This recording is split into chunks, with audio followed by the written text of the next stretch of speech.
Hello दोस्तों, मैं हूं डॉक्टर विवेक, को फाउंडर एनाजन हेयर ट्रांसप्लांट क्लिनिक। ये वीडियो का टाइटल है बेस्ट हेयर ट्रांसप्लांट क्लिनिक कैसे चूज करें। इस वीडियो में बात करेंगे टिप नंबर 1 की। टिप नंबर 1 है hair transplant doctor clinic final करने के पहले प्रिपरेशन करना है हेयर ट्रांसप्लांट का। तो सबसे पहले आपको क्या करना है, अपने डॉक्टर से मिलना है, अपना स्कैल्प दिखाना है, चाहे फोन से दिखाएं, वीडियो से दिखाएं, पर्सन से दिखाएं, देखना है डैंड्रफ तो नहीं। ठीक है। आपके डॉक्टर कुछ आपको सीरम्स देंगे। भाई हम है किसान, ये है बीज और ये है जमीन, हमें बीज जमीन पे लगाना है, जमीन की गुड़ाई तो कर ले।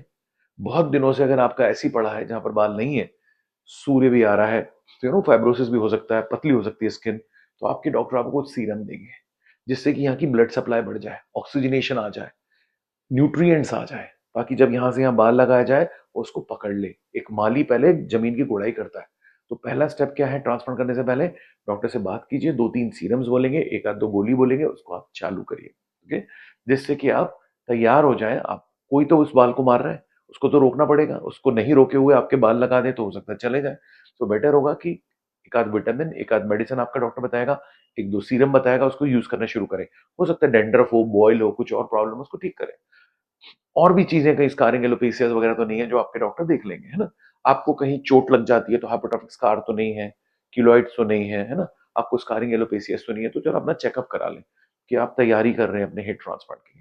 फिर आपको अपनी डाइट न्यूट्रिशन पे ध्यान करना पड़ेगा ना, सफेद चीजों से दूर रहना है अपन को, व्हाइट फ्लावर, मैदा, उन चीजों से अपन को थोड़ा दूर रहना है, प्रोटीन से अपन को थोड़े बढ़ाने हैं, स्ट्रेस, मेडिटेशन, योगा करना है, एक्सरसाइज करना है ना, वेट कम करना है, स्मोकिंग टोबैको कम करना है, अल्कोहल सर्जरी के पहले रोकना है टेम्परेरी।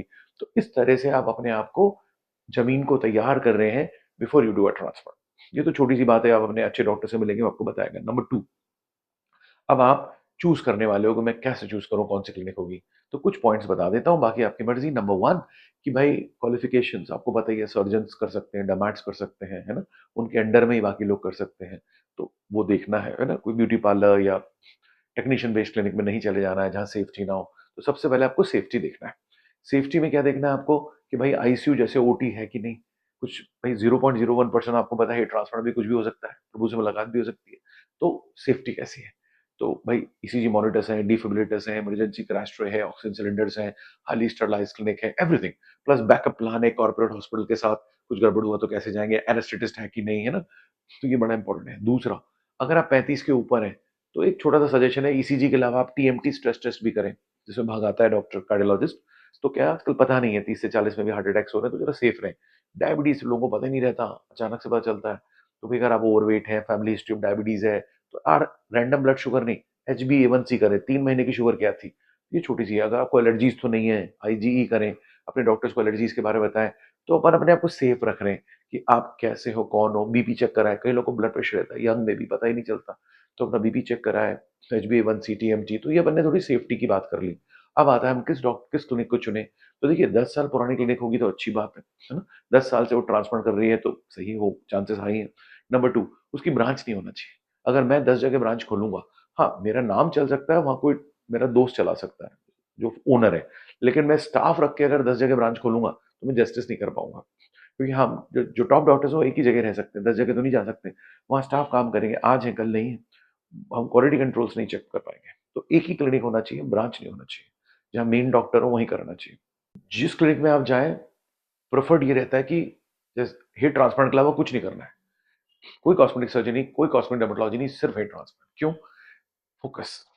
अगर हम 50 बीमारियां पे फोकस करेंगे तो नहीं। हेयर ट्रांसप्लांट मतलब बाल को उगाना कैसे है, बाल को ग्रो कैसे करना है, बाल को थिक कैसे करना है, बाल का ट्रांसप्लांट कैसे करना है, सिर्फ वही। सालों साल से अगर कोई रहेगा तो पावर ऑफ फोकस है। तो हेयर ट्रांसप्लांट फोकस क्लिनिक होना चाहिए, बाकी चीजें ना करें। मैं ऐसे नहीं कह रहा कि करना पड़ता है कई डॉक्टर्स को, वो भी अच्छे हो सकते हैं, लेकिन प्रेफर्ड ये रहेगा कि भाई खाली हेयर ट्रांसप्लांट सालों साल से। तो स्पेशलाइजेशन तो आ ही जाता है उन लोगों को, राइट। आगे चलते हैं। दूसरा, इथिकल होना चाहिए। मेन डॉक्टर से अगर आप मिलेंगे जो क्लिनिक्स में हो तो बहुत अच्छी बात है, कभी कभी बिजी है, शायद ना मिल पा रहे हैं, नहीं तो सेल्स वालों से आपको मिलना पड़ता है, जूनियर डॉक्टर से आपको मिलना पड़ता है। ठीक है, लेकिन अगर मेन डॉक्टर से मिलते हैं तो बात ही कुछ अलग होती है, राइट। ऐसी क्लिनिक जहां सिर्फ 2 से ज्यादा सर्जरी ना हो, ज्यादा से ज्यादा 3। क्योंकि 2 से ज्यादा सर्जरी में अगर 10-10 सर्जरी हो रही है ना एक सेंटर में, तो ह्यूमन एज अ डॉक्टर इतना ज्यादा अटेंशन हर चीज पे नहीं दे सकते। ओके। सो आप एक या दो सर्जरी एक सेंटर में होगी, आप पे ध्यान मिलेगा, अटेंशन आपको मिलेगा, ठीक है। दूसरा इथिकल होना चाहिए। भाई प्रॉस और कॉन्स सब बताना चाहिए। जैसे मैंने बताया कि प्रभु से भी मुलाकात हो सकती है, पूरा टेस्टिंग करो, पेशेंट को खबर होना चाहिए, राइट? ये कोई परमानेंट बाल नहीं होते, 5 से 10 साल चल गए, ग्रेट। हमने जो देखा है कि 5 से 10 साल 50-60% के चलते हैं, 20-25% के 10 से 25 भी चलते हैं, और 15-20% के 2 से 5 साल में भी जा सकते हैं। तो कितना मोटे बाल है उस पर डिपेंड करता है। तो भाई सही बता रहे हैं कि नहीं? कई लोग बोल रहे हैं हम स्टैम्प पेपर में लिख के दे देते हैं कि भाई जिंदगी भर चलेंगे।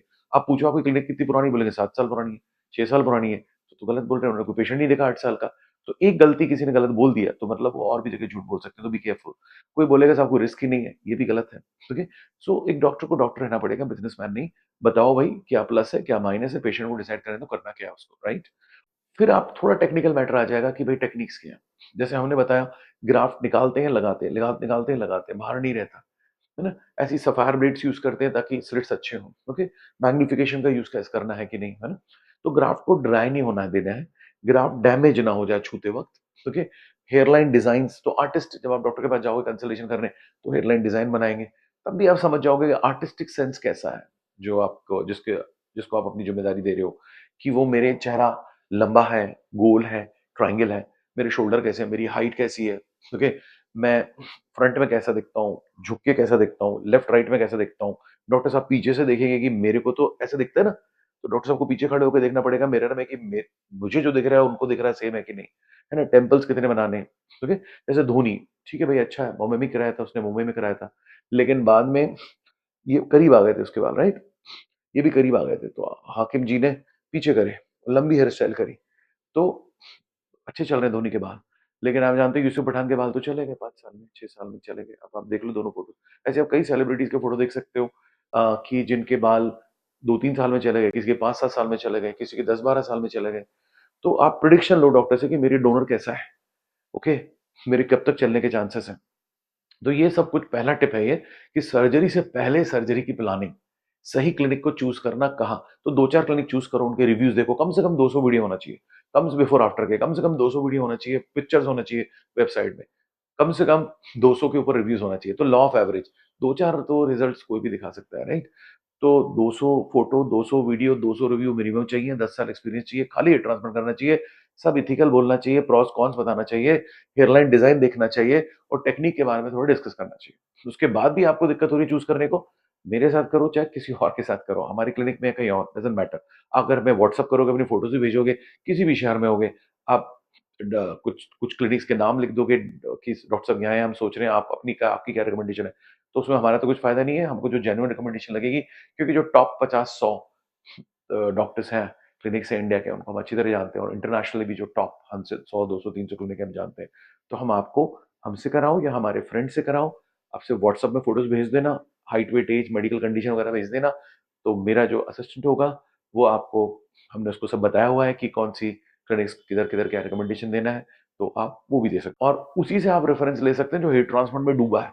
मतलब जो डॉक्टर या जो पर्सन, जो डॉक्टर टेक्नीशियंस हेयर ट्रांसप्लांट में काफी जानकार हो, जो फील्ड इंडस्ट्री के अंदर हो, वो ही आपको सही एडवाइस दे सकता है।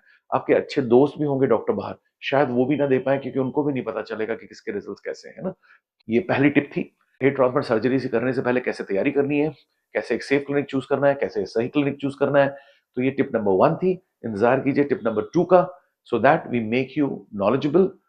हम आपको ही ज्ञान देना चाहते हैं, हम आपको इन्फॉर्मेशन देना चाहते हैं, ताकि आप सही चीज चूज कर सको, और अफोर्डेबल प्राइस में चूज कर सको। See you for the next tip on how to choose the best hair transplant clinic in the next video.